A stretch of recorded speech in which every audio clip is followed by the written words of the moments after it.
Well, I'm Joel Tolbert, one of the pastors here at the Presbyterian Church, and thanks for sitting with me today. It's a real honor. I guess my first experience with church was as a young boy in Georgia, in Austell, Georgia, which is a suburb of Atlanta. And Mom would drag me to church occasionally. She and I were the only two that ever went in our household. Dad was at home, but often working, and my older brother was a teenager and didn't care. So when we went, I can remember lying my head on her lap. She had a green Living Bible, and it was my pillow during sermon time.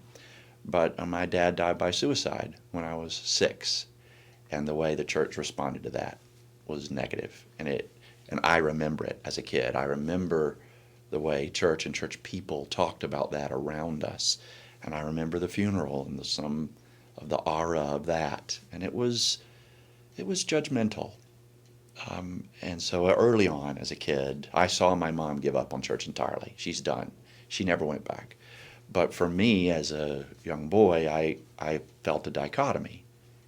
Either church doesn't get God very well, or God isn't worthy of worship. If the church is right about this God, I don't want anything to do with God. If the church is wrong about God, what's wrong with the church? What could we do so that the church could say it better, more beautifully, more lovingly? And I gave up on church for myself for 12, 15 years after that. But around college, I found some new people and my wife, who was raised in a Presbyterian church and had a different vocab and way of talking about God, and it gave me a way to re-enter and for church and God to be in sync. So that's part of why I find myself in this chair today. Well, once you have that door opened, that maybe God and church aren't diametrically opposed to one another, and you stick your toe back in, you do start learning some things that are helpful and beautiful, and you see some terrible hypocrisies in church. So as a young married person with no kids, right, my wife and I were the dinks, dual income, no kids for a while, and then we had our first son and our second son and our third son, and I was in engineering, but they moved me to marketing and then to sales, and I'm still going to church occasionally.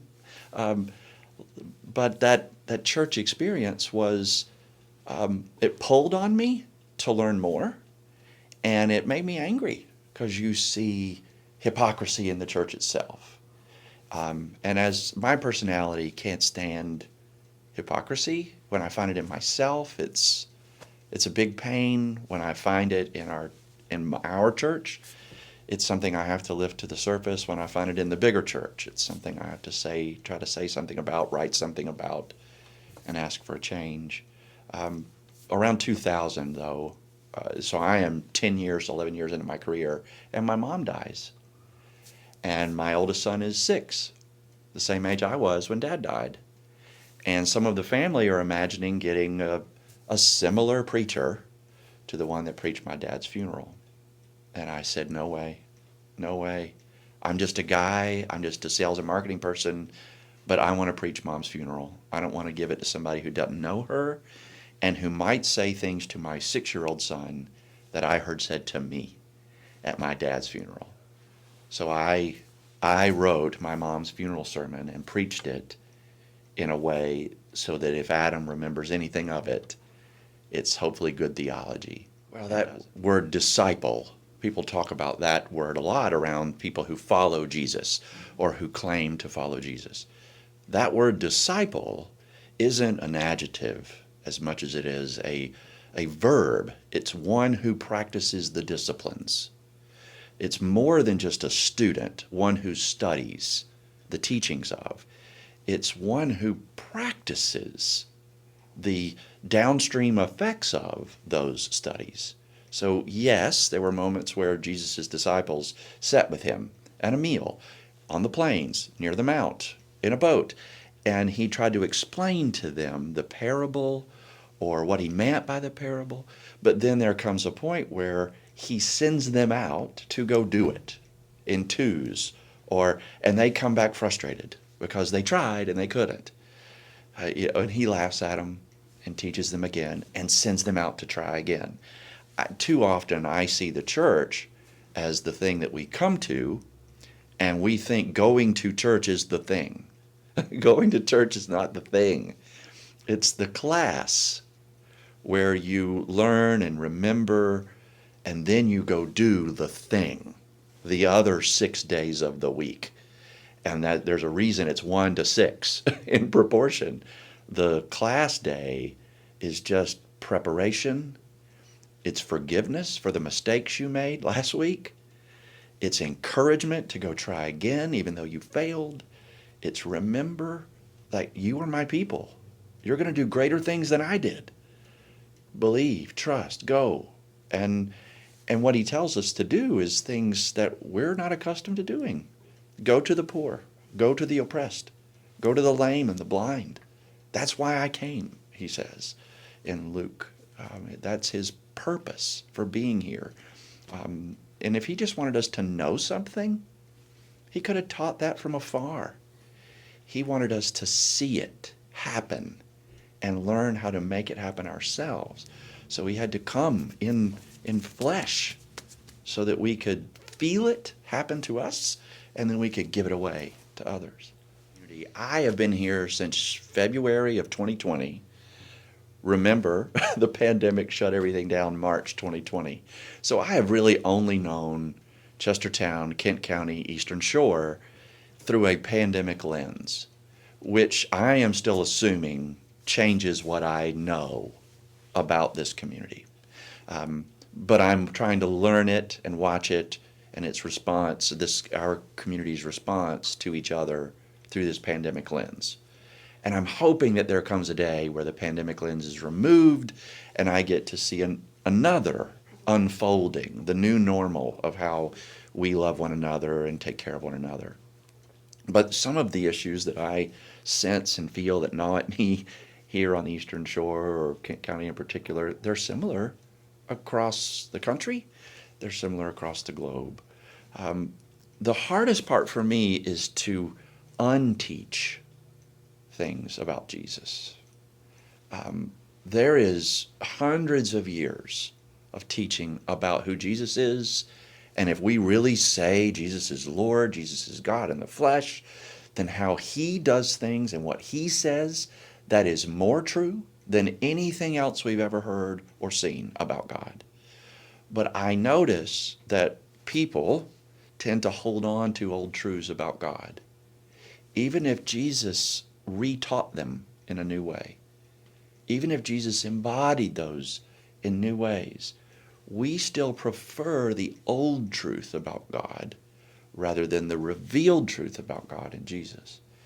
And when you unteach somebody something, it hurts. It's ripping something out of them that they've depended on and believed for a long time and trusted to be faith. And so to unteach that thing, I don't like doing it because I watch the pain in believers, but it needs to be done. We have to unteach church folk misbeliefs about Jesus. That he looked like me, that he was fair-skinned and blue-eyed, right? He didn't look like me. He was dark-skinned and kinky-haired and brown-eyed, and he looked so different. And just to unteach that causes some people discomfort when it's radically obvious. So that's one of the hardest parts for me as a preacher, the unteaching of 200 plus years of American Christianity that doesn't really look like Jesus. The needs of this community have been overwhelmingly huge in the pandemic season. And our own needs inside this church have not been enough to fulfill the needs. But I sense a real need in this area for interracial relationships and conversations and camaraderie and cooperation. So I've had fun trying to be a part of CVMA, Chester Valley Ministers Association, to design some new relationships just between me and some of the other clergies of color around us, and to listen to what they see, because I won't see it. because of who I am, I won't see what they see. And I need to know what they see. And I need to trust them and believe them when they tell me. And then I want to translate that into my church here so that they see it too. So, for example, we had a guest preacher, Bishop Ronald Fisher from Faith Life Congregation over on Calvert Street. And Caitlin and I kind of took 2 chairs and we gave him center chair and we interviewed him. What do you see? What's God doing in the world? What are the needs of our community? And he preached it. He told us.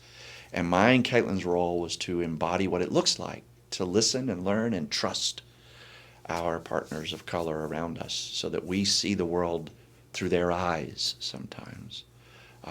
And I think that's one big emphasis is the interracial issues right now.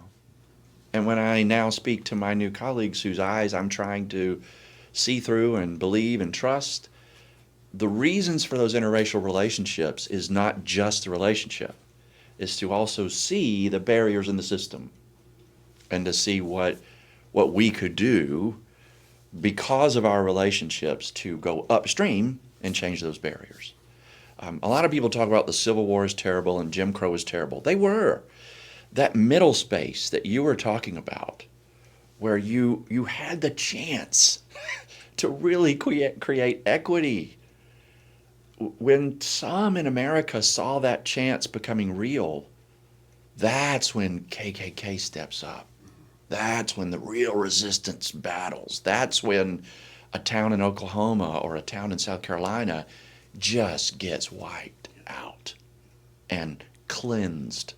People loaded onto trains, shipped out of town, don't ever come back. And when I look at Cannon Street today, I wonder what could it have been if it hadn't been cleansed or Jim Crowed or if it hadn't been zoned in a certain way. How much different could Kent County and Chestertown look as far as interracial relationships and healthy cooperation as opposed to segregation? Keep us awake. Yeah. Isn't that the desperate cry of Jesus in the garden? Right? He and the disciples go in the garden where it's almost over. And he says, you only have one job. Stay awake. Just stay awake. Keep your eyes open. Yeah. And they can't do it. They nod off. That's right. I forgot about that Yeah. before. And he comes back to him and he says, you can't even stay awake? And into Jerusalem he goes to be betrayed.